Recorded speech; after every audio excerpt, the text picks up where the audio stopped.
Right, joining me on the phone now is the lead singer and the main man behind Screamerina, Mr. Andy Paul. Welcome to Firebrand Rock Radio. Fine by me, mate. Well, welcome to the show. I've got to say, finally, you've managed to get the album out, which is great news. Yes, it's been something of a long, hard road. I'm glad it's coming out. I was going to say, I was trying to count how many years. Obviously, the EP came out in, 2008? Is it that long ago? Blimey. And obviously, you and I have chatted on many an occasion regarding getting the album out. So you must be really, really pleased that finally it's going to see the light of day. Pleased and vindicated, I suppose, that if I kept banging my head against a brick wall, I could break through the wall in the end. And have done so. Well, I was going to say, because obviously, you basically were giving the album out to labels almost on a plate, as it were, because you'd done all the hard work yourselves. Yeah. We paid for it, we'd done it, we mixed it, it was mixed, it was mastered, with a name like Paul Sabu behind it, and lots of labels seemed to love it, but it was, because it was not sounding like whoever was the flavour of the month with them, they would not take a chance on it, even though it was on a plate. Just say, it's got to say hats off to you for the fact that you have continued plugging away with it, because many a lesser person would have given up at that point, thinking, well, how much more can I do? Well, I suppose there's a thin line between stubborn and stupid, and perhaps I was straddling said line. Yeah, aren't we both? Yes, absolutely. But I just thought, it was worth something, and it was worth the work. Because of the work, it was worth carrying on and at least hoping to bring it to the light of day. And, after all, we worked long and hard with Paul over it, and it would have seemed stupid to let it gather dust. Mm. How did you get involved with Paul? That was back in the MySpace days, and we found him on MySpace, and we just simply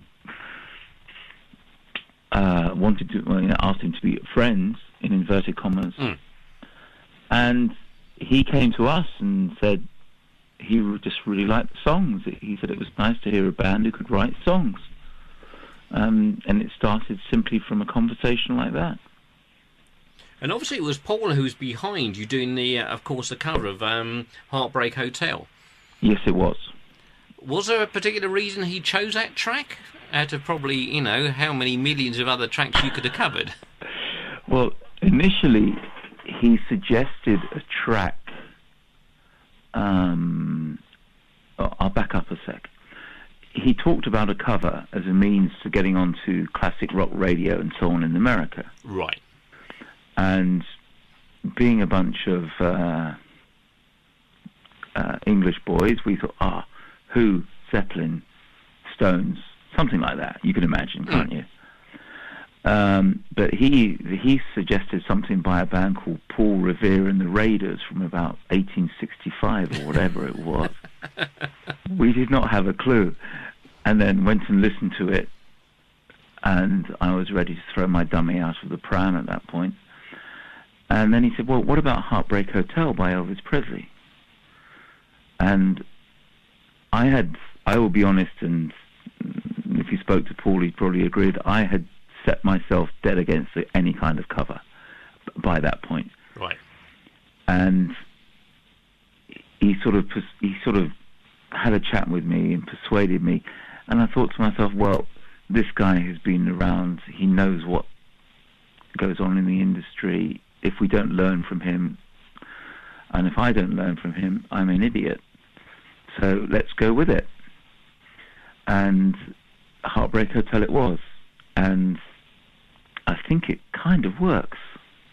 Well, it's certainly a different slant on it. Yeah. I personally, and I'm going to tell you what I think anyway. Oh, yeah.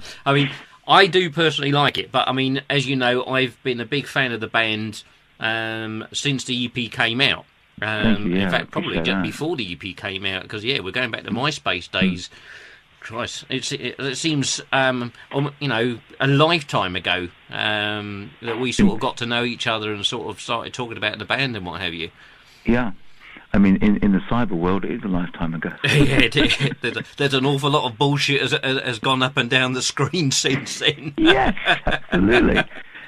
But you know what actually validated Heartbreak Hotel for me was one of the early fans of the band was a lady called Deborah Jo White, aka JoJo Billingsley, who was one of the original backing singers for Lynyrd Skynyrd.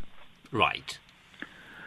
Unfortunately, she died a couple of years ago, but she was, for some reason, she clicked with us and was always very supportive of us.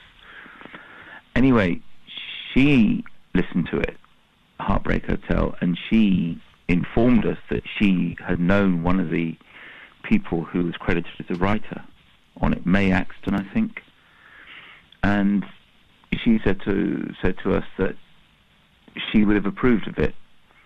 So I thought to myself, well, if someone like that is saying something like that to us, then it can't be too bad. Absolutely. Because, I mean, let's face it, you are always going to be at the mercy of critics, and people are always going to try and pigeonhole you if they can. And as you say, that's probably part of the battle that you guys have had, is that people have tried to pigeonhole you and then decided that maybe you're not going to fit in with their particular batch of bands or what have you. I know, but in a sense, I don't particularly want to fit in. And I don't particularly want the band to fit in. We just write songs. We look to write songs with melodies and riffs and lyrics that try and tell a story. And beyond that, I don't really care what what hole someone wants to push us into. Not interested. I mean, because I think there's room for anything.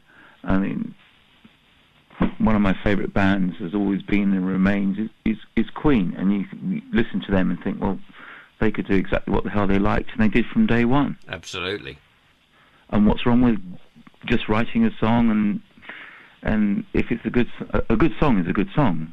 Well, I'm going to say, a good adage is, there is only two types of music, good music and bad music. Yeah. Or pure and simple. Good music and One Direction.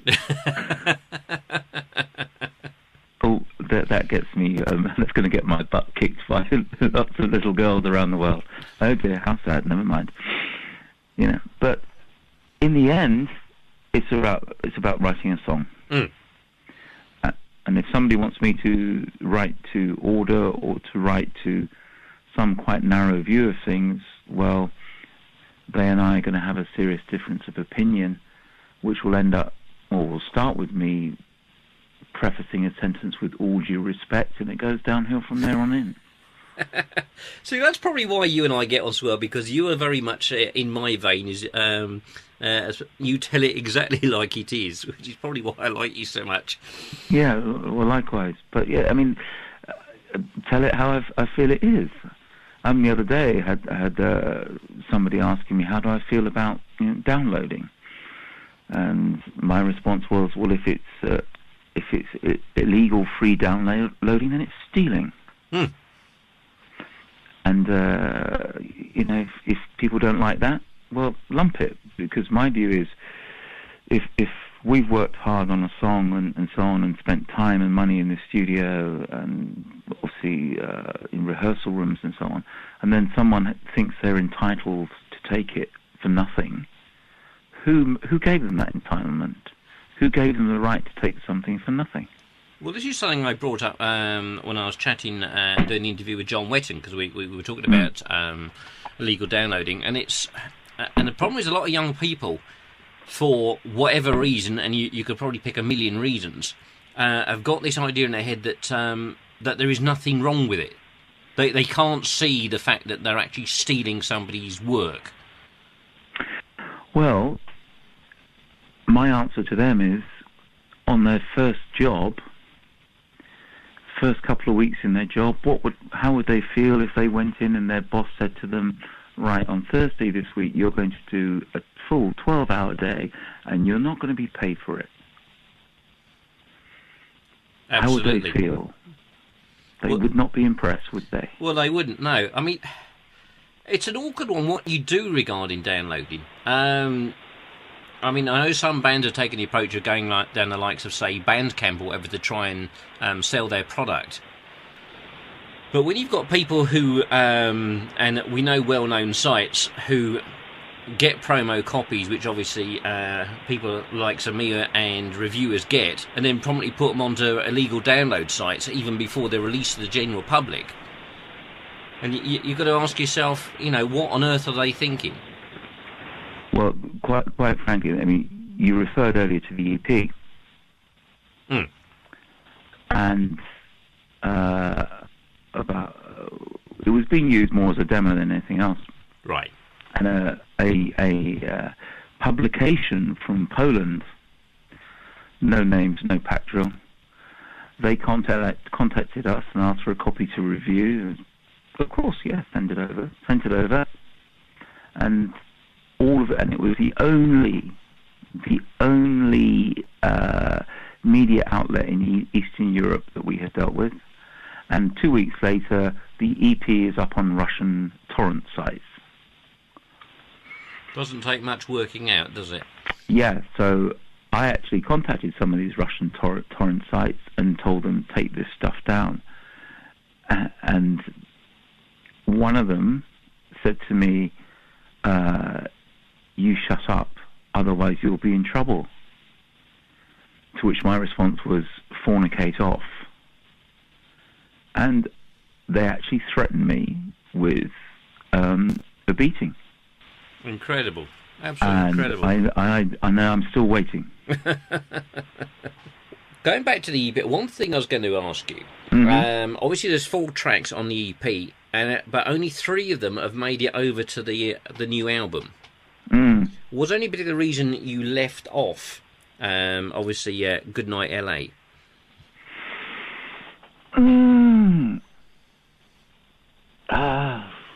That's put you on the spot now, hasn't it? The simple answer is no. No, not really. Now, actually, the copies of the album that are being sent out do actually have Goodnight LA listed now. Oh, well, then I can blame Dave Tedder for this thing, because obviously the copy he sent me over, it is not on. Well, it bloody well should be, because Heart the Rock was dropped from the album. Another song was dropped, but we brought Goodnight LA back. Well, that's interesting, because the version of the album I've got has got Heart of the Rock on as the 11th track. Well, I will be having serious words, which might begin with all due respect then. No, but we dropped Heart the Rock because, as far as we're concerned, the mix is wrong, although it's a decent song. Right. But Goodnight LA, I just think it's a piece of storytelling. Yeah, it's a track I really like. Hence, I was surprised when it wasn't on my copy of the album. We better get you a new copy so you could have 2 copies. Hey. But I'm actually quite proud of Goodnight LA. Right. It started life really as I'm a big fan of Cheap Trick. Okay. And if you actually listen to it, the most of the verse and the bridge are very, very Cheap Trick type pop rock, and the chorus is a big Paul Cebu type thing. But it started life as a Cheap Trick kind of thing, and it's just a bit of storytelling. But there's something about it that always draws me back to it, and I'm actually quite proud of the lyrics, and I really do get not precious about lyrics. I will tear my own lyrics apart. What I'm always trying to do is tell a story, even if it's complicated, in the simplest terms possible. Right. And I think that song succeeds in telling a story quite complicated in the simplest terms possible. I think I read too much Ernest Hemingway when I was a kid, and I still actually do it today. And he always spoke of, how much of a story should be like an iceberg. 2/3 of it should be beneath the surface. You don't even write it. And that's what I try to do when I write a lyric. And of course, talking of writing, of course, you've done more than write lyrics lately. Yeah, guilty as. Yes, indeed. A man of many talents. Yeah, well... Mind you, I haven't read the book yet, so I shouldn't really comment. Yeah, well... that's my first novel, set in Paris, which is my background.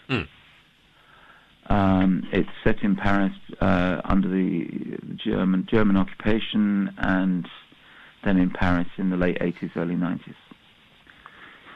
And the German occupation period is really centering around my family's experiences living under occupation. Okay. So we're actually going to be recording a song that's going to kind of tie in. It's going to have a Parisian theme to it, as a nod and a wink to that. It's just a little cross-pollination, as it were. Well, going forward, I mean, what plans have you got for the band? I mean, are you going to go out on the road to promote the album? Yes, that's what we intend to do. It's getting the right shows to go with. Right, yeah. Because bluntly, taking what is still an unknown originals band on the road, you're going to get 3 men and a dog turn up, and the dog will probably drag one of its owners out of the room.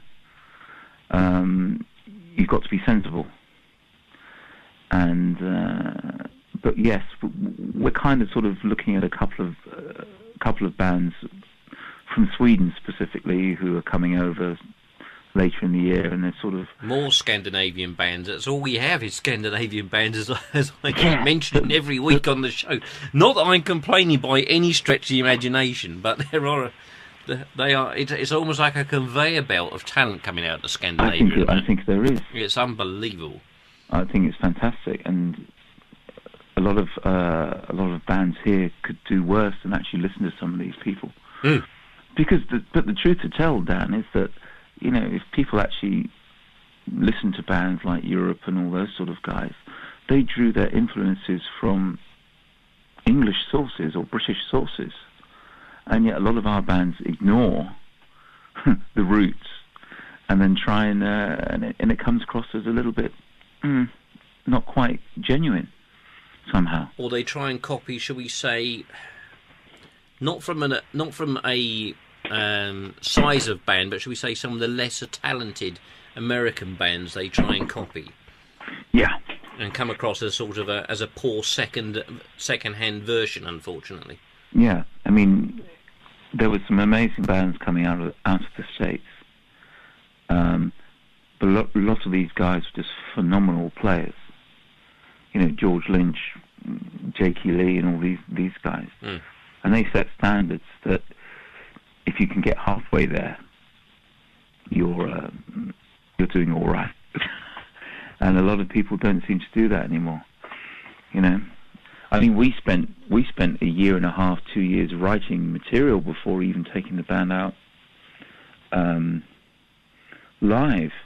And one of the reasons for that was something I read an interview. Remember an interview with Kit Winger in the late 90s where he spoke of that he wrote 40-odd songs for the first Winger album, and there was a real process of weeding out songs, and you can't expect people to go nuts for your first 5 riffs and hooks. And I think that's quite a good process to follow, or try to. Well, you're sort of learning. You're still learning your craft, really, aren't you? Well, of course, by definition. I mean, I think if you're not learning, you may as well stop. I mean, everyone is in any sort of art form has got to be, by definition, is learning until the day they fall off the canvas or fall off the stage or or fall off the keyboard. By definition, I would have thought. I mean, look at George Lynch. Even today, he is still always pursuing new ideas and new styles and so on. You could say about Jakey Lee, obviously with Red Dragon Cartel. Yeah, I actually think the album, I think it's really adventurous, and I think it's brave. I think it's. I would call it a Marmite album. That album. I mean, a lot of people die. So they just see the name Jakey Lee and assume they're going to like it, and then you see a lot of post-by people who were disappointed, and you think, actually, you've not listened to the album. You've dived in, you've listened to a couple of tracks and dismissed it because it's not Jakey Lee in 1986 with Ozzy Osbourne.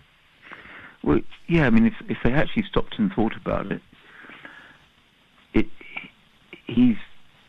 the process of development that he'd have gone through after stepping away from Badlands. And, okay, he worked with, Mandy Lion after that for a little while. I believe he did, yes. It's been unseen, hasn't it? So he hasn't. So that process, people are not appreciating, and they're not appreciating the changes he's made, and so on. I think you have to let an artist have room to develop. Otherwise, what are they going? They're going to a trophy, and what's the point of that? But you see, the point you're raising there is something which, again, in another interview I did. I was saying, unfortunately, some fans, they want all the albums to be like the first album. They don't. It's almost like they don't want a band to grow, and they get quite precious over it. Yeah, and they get quite offended. Oh, don't they just? And they get quite brutal about, the people. I think part of it is that melodic hard rock, or whatever you want to call it, as a genre has been sort of under siege since the days of Nirvana and so on. And the problem is, when you're feeling you're under siege, you're almost looking for offence. You're looking for reasons to complain, or you're looking for reasons to decry what someone is trying to do. And I think that's wrong. And an example of that for me was when House of Lords returns with the Power and the Myth album, and I loved it, and I think I was about the only person who did. Well, you say it's funny you bring that up. Let me just interject for a second, sorry, because the interview where we brought this up was with BJ and Chris and Jimmy Bell. Yeah. Up at HRH when I did the Max Explosion special, and that was the album we were talking about. And I said, "There's nothing wrong with that album at all. Just take the House of Lords name off it for a minute and listen to the album." I think it's a phenomenal album. It's a progressive rock album. It is, yeah, because it's so drastically different. But as you said, all the bands had to change. They tried to change to sort of blend in. I wouldn't say completely with sort of grunge, but they tried to sort of almost reinvent themselves, and it either worked to a degree or failed drastically. Well, I never understood the logic of why all of a sudden it became de rigueur and almost compulsory to go on stage looking like you've just fallen off the back of a dust cart. Or you're a lumberjack. Yeah, and you're a lumberjack and you're not okay. And sing about how life is so depressing. Indeed. But also, I don't know if you've come across people who are now somehow embarrassed about the late 80s and about the music scene back then. And I'm thinking, what's there to be embarrassed about? I certainly am not embarrassed about it. I absolutely love it, and I still love the music today, and I still play it to death.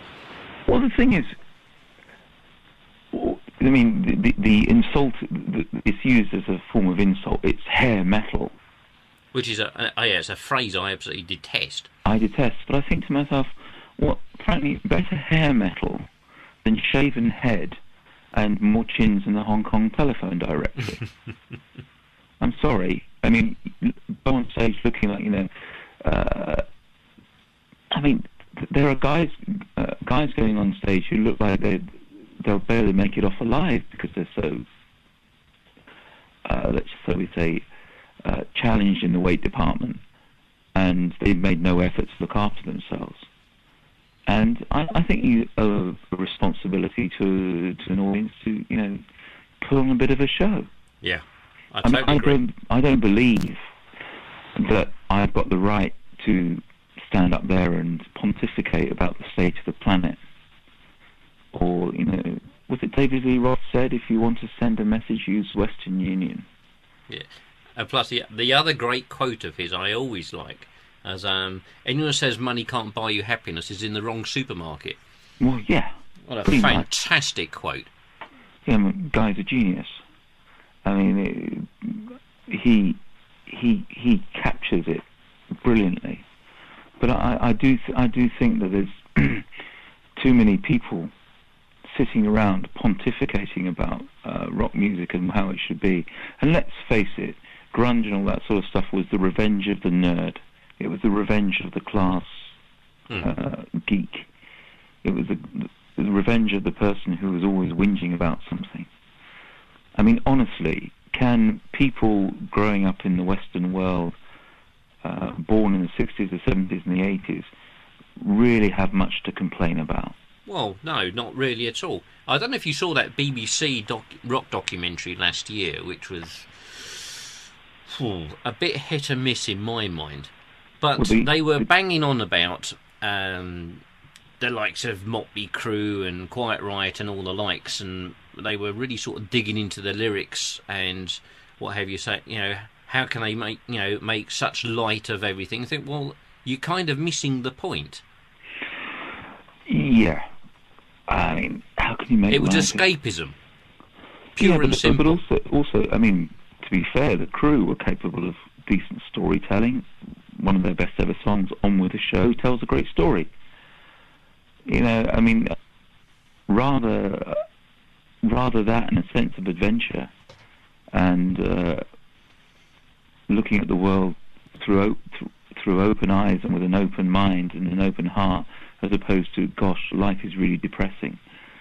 And in a sense, I find that idea of grunge and so on fundamentally dishonest. I mean, Kurt Cobain used to talk about, he'd rail against corporate rock. Well, who signed a deal with Geffen then, mate? Yeah, exactly. You can't have it both ways. Yeah, I mean, hypocrisy of the first order. And he was allowed to get away with it. Moral cowardice on the part of the people who are asking the questions. But I would venture to suggest the fact that people like Quiet Riot are still pulling decent crowds, and people like Crew, okay, they're knocking on the head, are still an exciting proposition for all their faults and so on. It says more about them than it says about their critics. Well, you've got to try and say also they've outlasted most of the bands who allegedly were replacing them. Yeah. Well, who wants to be miserable for all of eternity? I mean, come on. It just doesn't wash. No. I mean, some of our songs, they've got, I don't know, some of the storytelling to maybe a serious subject or a sideways look at the world. But I write most of the lyrics. I'm not going to pontificate at anybody because I don't think I've got the right to. I just want to tell a story in a song and hopefully somebody will enjoy it. Beyond that, there's no message. There's no telling you what to do. Not going to happen. Indeed. Well, Andy, it's been an absolute pleasure finally getting a chance to drag you on the show. It's been a long wait, but it's been a worthy one. I'm, as you know, really, really pleased that you finally got the album out.